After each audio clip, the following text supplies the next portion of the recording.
Hello students, welcome to Marshall Institute and today we are going to solve the exercise 6.2 of class 10th triangles. So बेटा यहाँ पे हम बहुत ही important sum solve करेंगे और कुछ सम जो है मैं छोड़ूंगा आपके लिए. अगर आपको उसमें से कोई भी दिक्कत आए तो you can message me at 9023241112 WhatsApp message करिए सो दैट मैं आपकी हेल्प कर सकूं. मैं कुछ यहाँ पे बहुत इंपॉर्टेंट हर टाइप के सम्स करने की कोशिश करूंगा. तो बाकी जो आप जो हैं अगर आपको कोई प्रॉब्लम आती है तो आप मुझे इस नंबर पे मैसेज कर सकते हो. तो चलिए इस सम को देखते हैं. जैसे क्वेश्चन नंबर 1 में उसने कहा है कि इन फिगर, ये जो फिगर दे रखी है उसमें DE is parallel to BC, यानी कि DE is parallel to BC ये गिवन है. ठीक है. अब उसने बोला है EC को फाइंड करना है. तो सबसे पहले तो हम इसको X मार्क कर लेते हैं. और जैसे कि मैंने आपको एक वीडियो बना के दी थी जिसके अंदर मैंने बेसिक प्रोपोर्शनैलिटी थी उन्होंने यानी कि BPT को एक्सप्लेन किया था. तो BPT क्या करती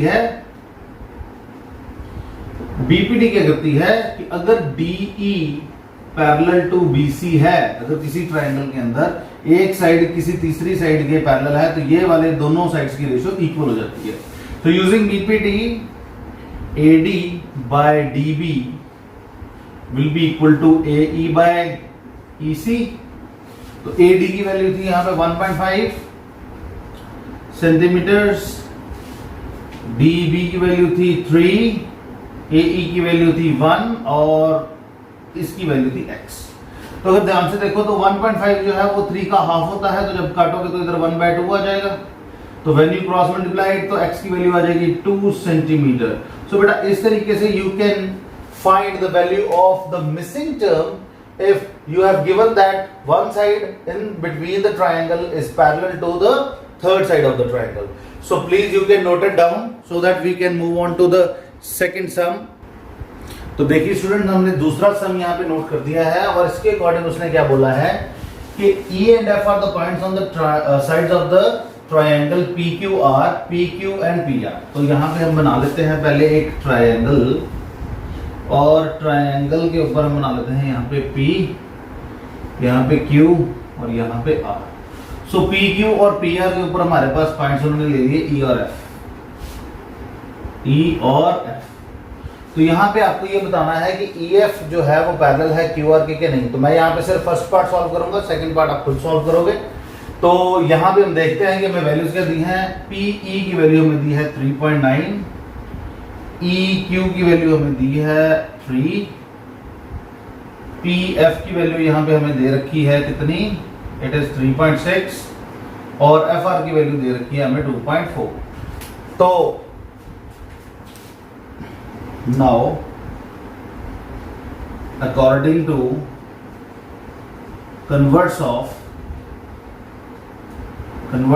BPT theorem कि अगर हमारे पास AE by EQ is equal to PF by FR आ जाए तब हमारे पास EF will be parallel to QR.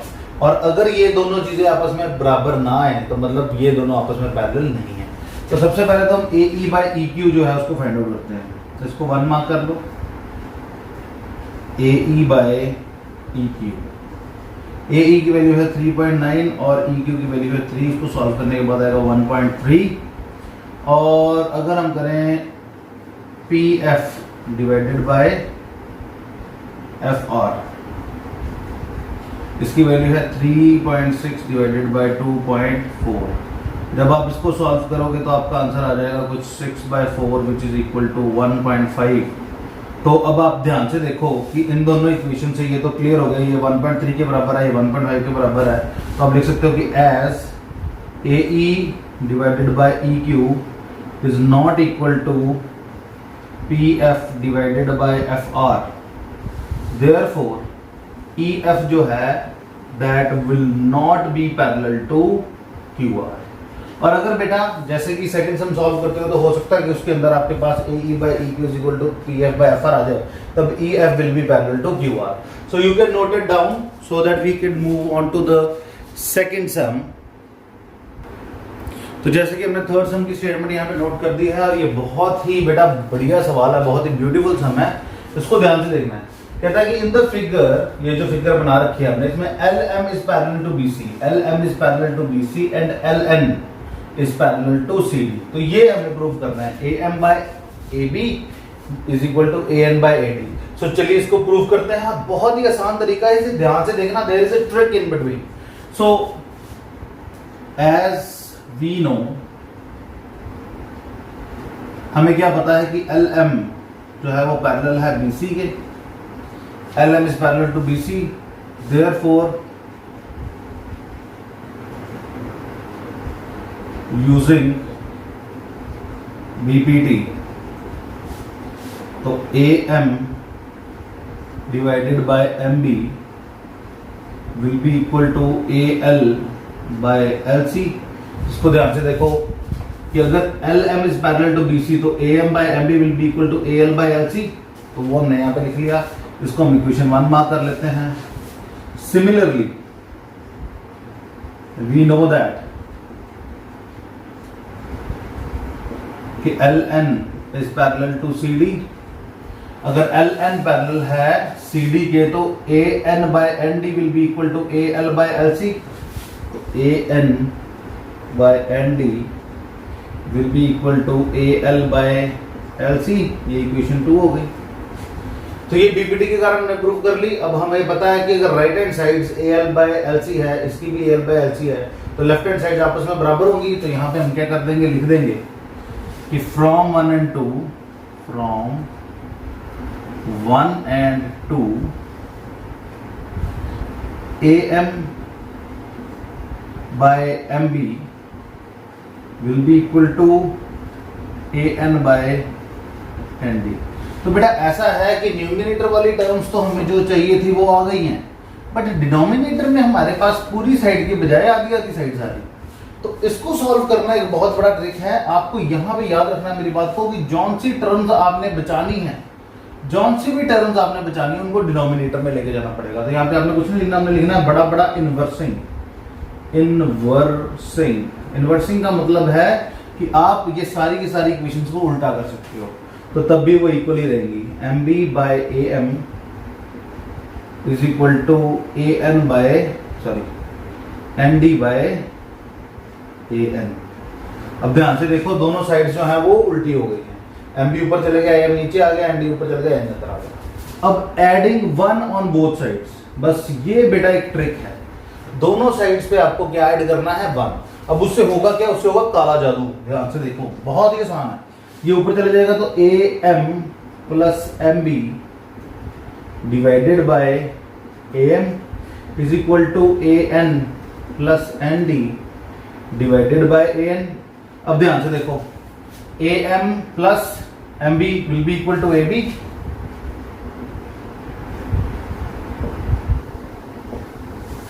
A N plus N D will be equal to A D.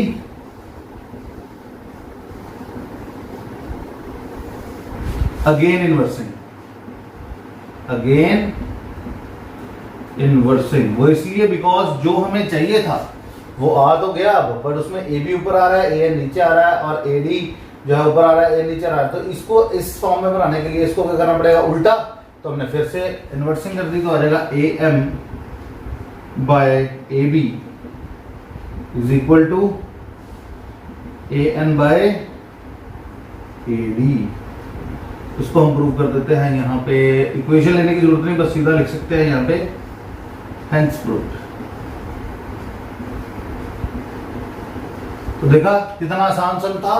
तो बेटा इसी तरीके से आपको सारे सम सॉल्व करने हैं। You can note it down so that we can move on to the. तो देखिए स्टूडेंट्स, जैसे कि हमने क्वेश्चन नंबर 5 की यहाँ पे स्टेटमेंट लिख दी है, उसकी फिगर बना दी है। तो उसके अकॉर्डिंग वो कह रहा है कि DE जो है, DE is parallel to OQ and DF is parallel to OR। तो हमें प्रूव करना है कि EF पैरेलल है किसके, QR के। तो ये कैसे करेंगे, बहुत ही आसान है, ध्यान से देखना।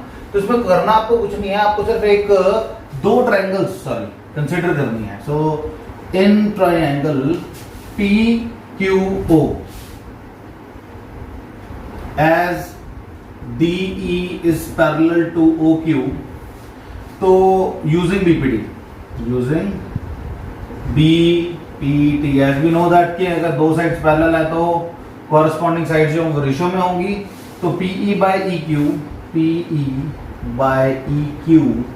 will be equal to PD by DO, PD by DO।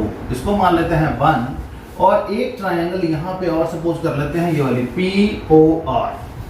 So in triangle POR PD by DO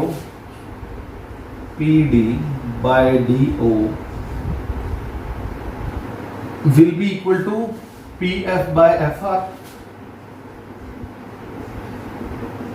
वो क्यों? क्योंकि हमें ये पता था कि DF जो है वो पैरेलल है OR के।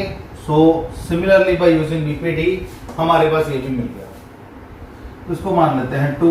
तो अब आप फिर से देखिए कि अगर PD by DO इसके बराबर है और PD by DO इसके बराबर है, तो फ्रॉम 1 and 2 ये वाली साइड इसके बराबर हो जानी चाहिए। तो यहां पर लिख देंगे from 1 and 2 PE divided by EQ is equal to PF by FR। तो बेटा आप ध्यान से देखो कि अगर यूजिंग ये चीज तो हमें मिल गई थर्ड इक्वेशन की, ठीक है। Now using converts of BPT, तो बीपीटी का कन्वर्सन करता है कि अगर साइड्स प्रोपोर्शन में हो, ठीक है, तो जो लाइन है वो पैरेलल होगी थर्ड साइड की। अब देखो ध्यान से PE by EQ is equal to PF by FR। So बड़ी जो ट्रायंगल है PQR उसके अंदर EF will be equal to will be parallel to QR। So in triangle PQR EF will be parallel to QR, और यही बेटा आपको proof करना था, तो ये हो गया प्रूफ। सो इस तरीके से बेटा you can solve it very easily, ठीक है। I am just telling you the way कि इजीएस्ट मेथड से आप मैथमेटिक्स कैसे सॉल्व कर सकते हो। So you can note it down so that we can move on to the next sum. तो देखिए स्टूडेंट्स, हमने क्वेश्चन नंबर 7 यहाँ पे लिख दिया है और इसकी फिगर भी बना दी है, और ये बहुत ही इंपॉर्टेंट सम है, और ये आपने 9th में पढ़ा भी हुआ है। देखो कहता है बीपीटी को यूज करना है। Using the BPT prove that a line drawn through the midpoint of one side of the triangle parallel to the other side of the triangle bisects the third side. अगर हमें D mid point given हो और ये given हो कि DE is parallel to BC, तो आपको ये प्रूव करना पड़ेगा कि AE is equal to EC। तो सबसे पहले तो यहां लिख देते हैं कि हमें गिवन क्या है। सो गिवन है हमें कि D इज मिड पॉइंट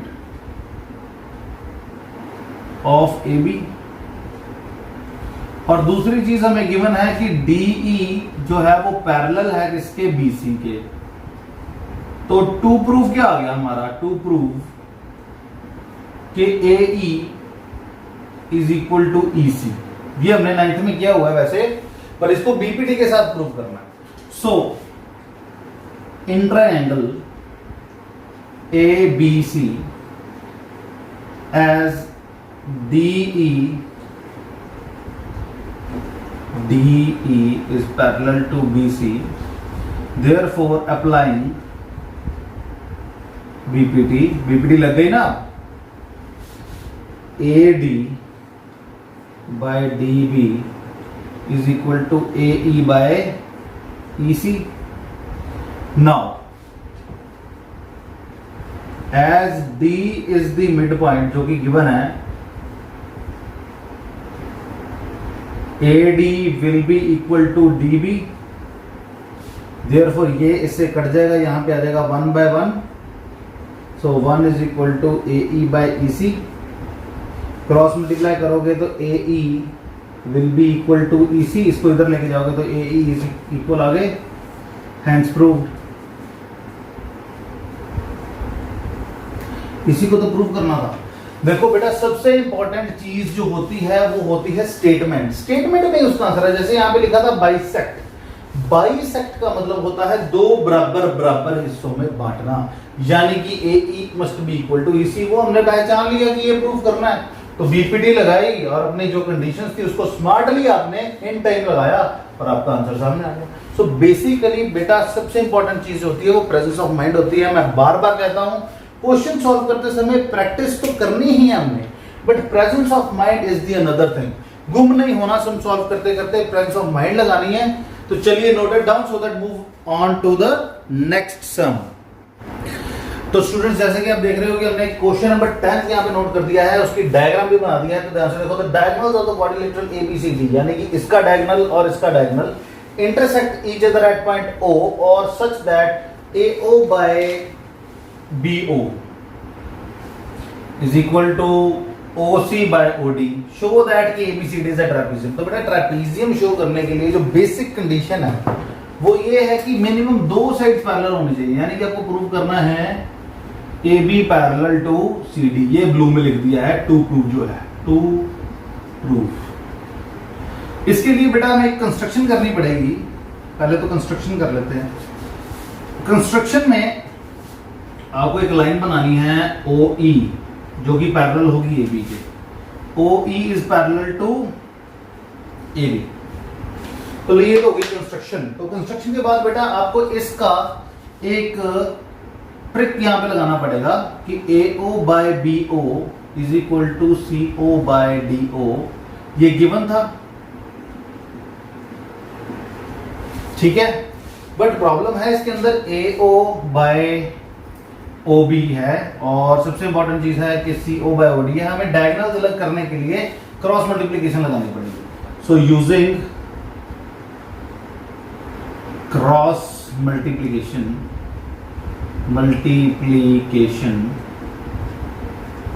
हमारे पास हो जाएगा AO by OC is equal to BO by DO।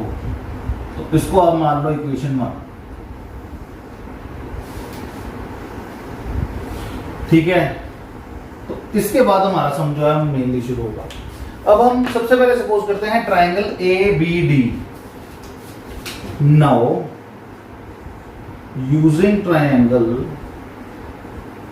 ABD, as we know that OC is parallel to AB, construction कि OE is parallel to AB and BPT, basic proportionality theorem, वो क्या करेगी कि AE by ED will be equal to OB by OD, BO by DO लिख देते हैं, so that किसके साथ मैच कर जाए। अब from equation 1 BO by DO is equal to AO by OC।